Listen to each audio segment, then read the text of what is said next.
I never thought I'd be the kind of person who plans revenge. But when your own brother steals your inheritance, your fiancé, and then tries to make you homeless, you either break or you learn how to play smarter. This all started the day my dad died. I'm 32 now, but at the time I was 28. My older brother, Marcus, was 35. Growing up, we weren't close, but we weren't enemies either. He was the golden child, straight A's, star quarterback, business degree. Dad bragged about him constantly. Me? I was the creative one. I ran a small but growing graphic design business. Dad didn't really understand it, but he tolerated it. When Dad got sick, I was the one who took time off work to drive him to chemo. I was the one who sat beside him when he couldn't sleep. Marcus lived 2 states away and had meetings. So when Dad passed, I thought, stupidly, that it would mean something. It didn't. The will. We gathered in the lawyer's office a week after the funeral. Marcus sat there in a crisp navy suit. His wife Hannah clutched his arm. My fiancée, Lily, squeezed my hand. The lawyer cleared his throat. Your father's estate is valued at approximately $2.4 million. The house, investment accounts, and business holdings are to be divided. I felt Marcus stiffen, with 70% going to Marcus Reed, the remaining 30% to Daniel Reed. Silence. I blinked. Wait, what? Marcus didn't even look surprised. I stared at the lawyer. That's not right. Dad always said we'd split it evenly. The lawyer adjusted his glasses. This is the most recent version of the will, dated 6 months ago. 6 months ago. That was when Dad's chemo got really bad, when he was exhausted, when he could barely read without help. I looked at Marcus. He finally looked back at me, calm as ever. Don't make a scene. I'm not making a scene. I'm asking why you get more than double what I do. He leaned back. Because I'm the one taking over the company. Dad wanted it to stay strong. The company. Dad's construction firm. I'd never wanted it, but that didn't mean I deserved scraps. Lily squeezed my arm harder. Dan, maybe your dad had his reasons. Her tone was soft, but distant. Something shifted in my chest. The first betrayal. 2 weeks later, I found out the will wasn't the only thing Marcus had been rewriting. Lily had been acting strange, guarded, on her phone constantly. One night, I woke up at 2 a.m. and she wasn't in bed. I walked downstairs and heard whispering from the kitchen. He doesn't know, Marcus's voice. My stomach dropped. Lily's voice trembled. No, but he's going to figure it out. I stepped into the doorway. Figure what out? They both froze.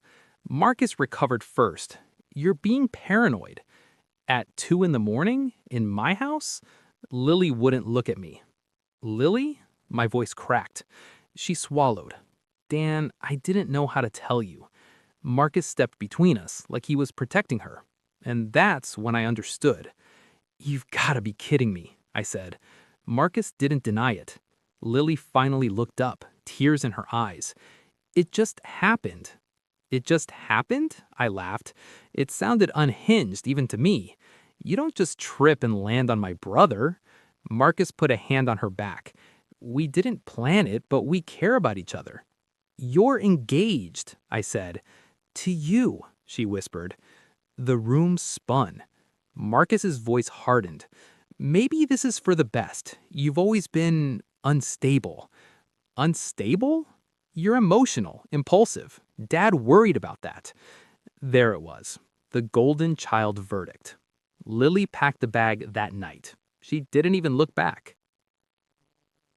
The second betrayal. You'd think that would be enough, but Marcus wasn't done. A month later, I got a letter in the mail. 30 days notice to vacate. The house I was living in? Dad's house, technically part of the estate. Marcus owned 70%, which meant he could force a sale. I called him immediately. You're kicking me out? It's business, he replied coolly. We're selling the property. I already have a buyer. I could let you buy my share. With what? Your little logo business? I gripped the phone so hard my hand hurt. You're doing this because of Lily. "No," he said smoothly. "I'm doing this because you've always thought you deserved more than you earned." He hung up. That was the moment something inside me stopped hurting and started calculating. The suspicion. Dad wasn't stupid, and he wasn't cruel. He would never have cut me down like that. 6 months before his death, Marcus started helping with paperwork, handling finances, scheduling appointments. I drove to Dad's old accountant, Mr. Halpern. I told him, "I just need to know, was my dad mentally sharp at the end?" Halpern hesitated. "There were concerns." Concerns? Marcus was very involved. He requested the will revision appointment. "Your father seemed fatigued, distracted. Did he seem confused?" Halpern looked at me carefully. "I'm not saying anything improper happened, but it was unusual." Unusual was all I needed. The plan. I hired a lawyer. Not a flashy one, a quiet, methodical woman named Priya. I told her everything. The affair, the eviction, the will timing. I think he manipulated Dad. Priya nodded slowly. "If we can prove undue influence, we can contest the will. And if we can't?" She smiled faintly. "Then we make him very uncomfortable." Marcus thought I'd roll over. He forgot something. I may not have been the golden child, but I'd been the one paying attention. The twist. While going through Dad's old office, I found something Marcus must have missed. A locked drawer. Inside was a flash drive labeled "For Daniel." My hands shook plugging it into my laptop. It was a video file. Dad appeared on screen, pale, thinner, but his eyes were clear. "Danny," he began, coughing, "if you're watching this, something's wrong." My throat closed. "Marcus has been pressuring me to change the will. Says he needs majority control to protect the business. But I've told him no." I stopped breathing. If the will isn't 50-50, it wasn't my choice. The video ended. I stared at the screen for a long time. Marcus hadn't just nudged things, he'd forged Dad's dying wishes. The confrontation. We didn't go straight to court. Priya suggested something better: leverage. Marcus was hosting a dinner party at his house, celebrating his engagement to Lily. I showed up uninvited. The room went silent. Marcus's jaw tightened. "What are you doing here?" "I'm congratulating you." Lily looked uncomfortable. I pulled a small projector from my bag. Marcus's eyes widened. "Don't!" "Oh, I think I will." I played the video. Dad's voice filled the room. Every guest watched Marcus's face drain of color. "If the will isn't 50-50, it wasn't my choice." Silence. Marcus lunged for the projector, but it was too late. One of his business partners stood up. "Is this true?" Marcus stammered. "It's taken out of context." Priya stepped forward from the doorway. "We have copies, along with medical records showing cognitive decline. This will not go well for you in court." Lily looked at him like she'd never seen him before.